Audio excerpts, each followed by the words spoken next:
చంద్రబాబుని అక్రమంగా అరెస్టు చేశారని, ఎప్పటికైనా ధర్మమే గెలుస్తుందని, అధర్మంది ఎప్పటికైనా తాత్కాలిక విజయమేనని నెల్లూరు రూరల్ ఎమ్మెల్యే కోటంరెడ్డి శ్రీధర్ రెడ్డి వ్యాఖ్యానించారు.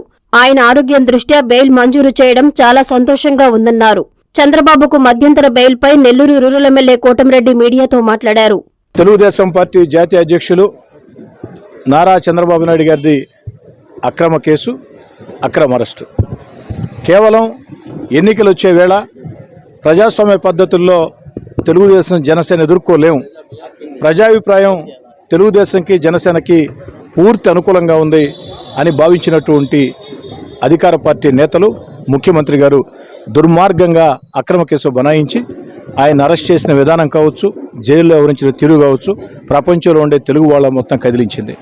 అయితే ఎప్పటికైనా ఎన్నటికైనా ధర్మం దేరా తుది విజయం, అధర్మానిది తాత్కాలిక విజయమైనా ఎప్పటికైనా ఎన్నటికైనా ధర్మం దేరా తుది విజయం అన్న నానుడి చంద్రబాబు గారి విషయంలో రుజువైంది. చంద్రబాబు గారికి 4 వారాల పాటు మధ్యంతర బెయిల్ వచ్చింది.